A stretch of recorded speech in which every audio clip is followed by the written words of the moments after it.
Cerita ini adalah kejadian nyata. Malam misterius. Nama saya Rizky. Saya mau cerita tentang kejadian mistis yang saya alami ketika saya mendaki Gunung Gede. Saat itu saya mendaki sama 3 teman saya, Ridwan, Dimas, dan Panji. Kami berangkat ke base camp pada hari Selasa sekitar jam 4 sore dengan menggunakan sepeda motor.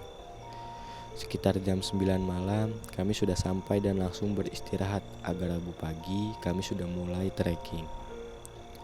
Dari awal pendakian, semua berjalan biasa saja tanpa halangan. Kami mendaki cukup santai, tidak terlalu terburu-buru, yang penting bisa menikmati perjalanan. Tapi ketika kami sampai di pos bayangan 3, Dimas ngerasa kalau dirinya tidak enak badan. Dia bilang kepalanya pusing dan mual-mual. Kayaknya saat itu dia kelelahan. Kita pun mutusin buat istirahat dulu. Kita bongkar logistik dan masak beberapa mie instan untuk menambah tenaga. Tapi justru setelah makan, Dimas malah tidur. Karena kami gak tega, ya udah kami biarkan Dimas tidur setengah jam sekaligus kami bersantai dulu. Belum juga habis sebatang rokok, cuaca saat itu berubah drastis. Dari yang tadinya cerah, tiba-tiba menjadi mendung. Kami langsung berinisiatif untuk bangun Dimas dan mempersiapkan jas hujan. Setelah Dimas bangun, dia bilang kalau dia udah gak kuat buat lanjut. Kami pun nyemangatin Dimas. Ayo Dim, lu pasti bisa, dikit lagi sampai kok. Tenang aja, carrier lu gua bawain. Dimas setuju tuh, dan kita akhirnya pelan-pelan lanjutin perjalanan. Baru beberapa menit kita lanjut, tiba-tiba hujan turun. Terus kita langsung pakai jas hujan dan lanjut jalan sampai pos 4. Karena suhu udara makin lama makin turun, Dimas yang lagi gak enak badan bilang ke kita kalau dia bener-bener udah gak kuat. Ya udah deh, kita mutusin buat buka tenda. Padahal di pos 4 gak banyak space untuk buka tenda. Untungnya kita bawa tenda yang kapasitasnya 22. Ketemu deh tuh 2 lapak yang muat buat kita buka 2 tenda. Saya sama Dimas, Panji sama Ridwan.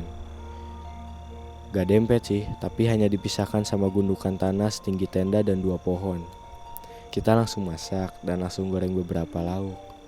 Setelah makan, Dimas minum obat dan kita langsung tidur biar besok pagi lanjut summit. Pas malamnya sekitar jam 11 malam, saya kebangun karena kebelet pipis. Karena Dimas lagi sakit, akhirnya saya pipis sendirian. Padahal saya lumayan takut tuh, karena cuma tenda kita yang camping di pos 4. Setelah buang air kecil, saya gak bisa lanjut tidur. Saya bikin kopi deh, sekalian ngerokok. Gak lama saya dengar suara Panji dan Ridwan lagi ngobrol. Kayaknya mereka belum tidur tuh. Saya panggil deh, "Woi, belum tidur? Sinilah kita ngopi." Gak ada jawaban dari mereka. Saya panggil lagi sampai 3 kali, tapi tetap gak ada jawaban juga dari mereka. Karena saya kesel, saya celutukin, "Woi, cuek banget, marah lu ya?" Mereka berdua ketawa. Ya udahlah, saya lanjutin ngopi sendirian sampai sekitar jam 3. Pagi harinya saya bangunin Dimas, tapi dia gak bangun-bangun. Saya coba bangunin Ridwan dan Panji, mereka juga gak bangun-bangun. Saya belum ngerasa ada yang aneh saat itu, karena saya pikir mereka kelelahan. Saya putusin lah buat bikin kopi dan minum di pinggir jalur pendakian.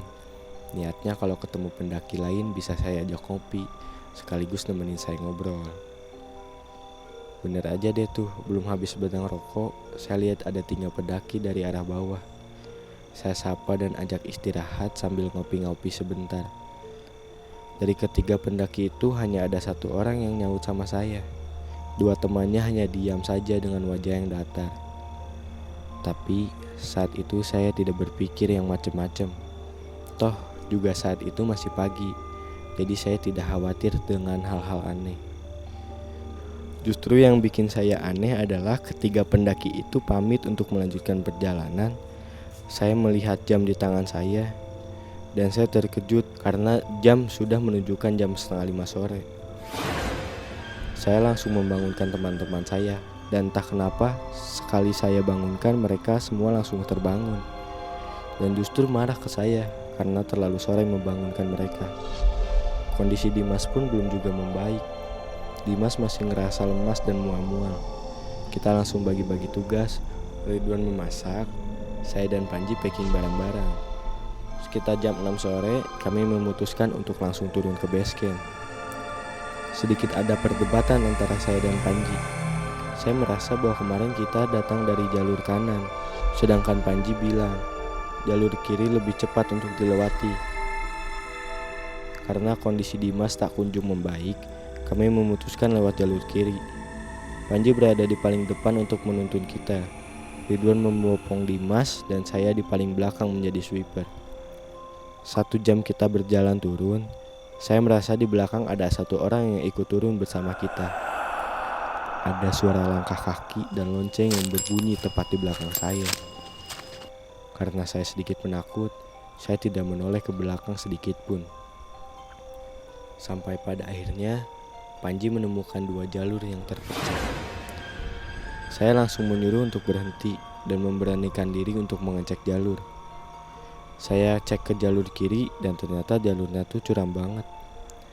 Saya kembali dan mengecek jalur kanan. Saya tidak menemukan adanya jalur lanjutan. Justru ketika saya menyorot salah satu pohon, saya nemuin tulisan jalan buntu. Saya langsung bilang ke teman-teman saya bahwa kita salah jalur. Lalu kita memilih untuk naik lagi. Sekitar setengah jam kita naik, kita nggak nemuin adanya jalur yang benar. Di situ Dimas yang sudah ngerasa nggak kuat langsung duduk di atas batu. Saya yang tidak tega dengan kondisi Dimas langsung mengajak teman-teman untuk berdiskusi. Yang mana akhirnya kami memutuskan kalau saya dan Ridwan kembali naik dan mencari jalur yang benar, sedangkan Panji dan Dimas menunggu di tempat Dimas duduk. Karena rencananya saya dan Ridwan akan meminta bantuan pada ranger. Singkat cerita, setelah saya dan Ridwan menemukan jalur yang benar, justru saya dan Ridwan tidak menemukan jalur untuk bertemu dengan Dimas dan Panji. Saya dan Ridwan langsung memutuskan untuk berlari ke bawah agar cepat sampai dan melapor kepada ranger kalau Dimas dan Panji masih di jalur yang kami tidak ketahui. Sekitar 20 menit saya dan Ridwan berlari, tiba-tiba saya dan Ridwan sudah sampai di pos 2. Dan yang bikin saya terkejut adalah Dimas dan Panji juga sudah ada di pos 2 dengan raut wajah seperti orang yang ketakutan. Saya bertanya kepada Dimas dan Panji, "Kenapa lu pada?"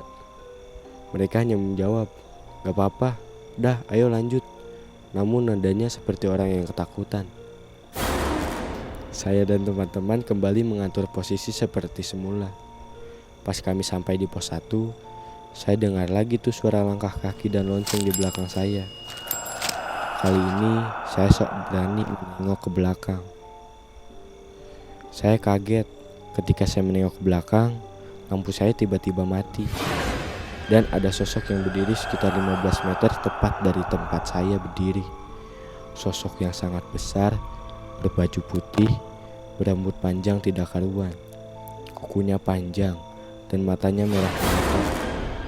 Saya langsung lari ketakutan ke samping Panji dan bilang kalau saya aja yang buka jalan, Panji jadi sweeper. Singkat cerita, sekitar jam 10 malam kami sampai di base camp. Saya kaget karena saya melihat ketiga pendaki yang saya ajak ngobrol pagi tadi di jalur pendakian pos 4 tiba-tiba sudah ada di base camp. Saya inisiatif untuk nyamperin dan bertanya, "Gak jadi muncak, Kang? Cepet banget udah di bawah aja." Mereka langsung melihat ke saya dan malah kebingungan. Dan mereka pun bilang, mereka baru akan mendaki besok pagi. Saya langsung terdiam lemas dan kembali ke teman-teman saya. Ridwan menyuruh Dimas untuk membersihkan diri dan beristirahat.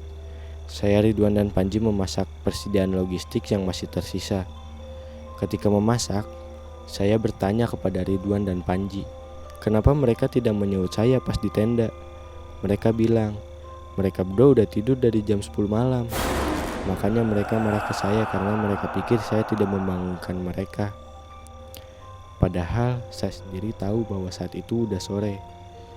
Saya jelasin ke mereka tentang kenapa saya membangunkan mereka sore-sore, dan mereka tidak percaya. Bahkan mereka meledek, mana mungkin saya bisa bangun pagi. Ridwan juga nanya kenapa Dimas dan Panji tiba-tiba udah ada di pos 2 aja. Panji bilang, gak lama ketika saya dan Ridwan kembali naik mencari jalur, ada satu rombongan pendaki yang berjumlah 3 orang lewat di depan mereka, tanpa sedikit kata dan dengan raut wajah yang datar. Panji menyapa dan meminta tolong kepada mereka, tapi mereka diam saja, seakan-akan tidak melihat adanya Panji dan Dimas di situ. Panji juga bilang, pendaki-pendaki itu menuju ke jalur kanan, yang mana jalur itu saya temukan adanya tulisan jalan buntu di salah satu pohon. Panji yang keheranan saat itu mencoba mengikuti ketiga pendaki itu, dan Panji bilang, ketiga pendaki itu melompat ke bawah tepat tulisan jalan buntu yang ada di pohon. Panji panik dan langsung membopong Dimas, turun melewati jalur kiri walaupun curam. Panji juga cerita, selama perjalanan turun dari pos 4 sampai pos 1, dirinya selalu melihat adanya cahaya api yang ia kira adalah obor setiap pos. Namun ketika dideketin, cahaya api itu menghilang.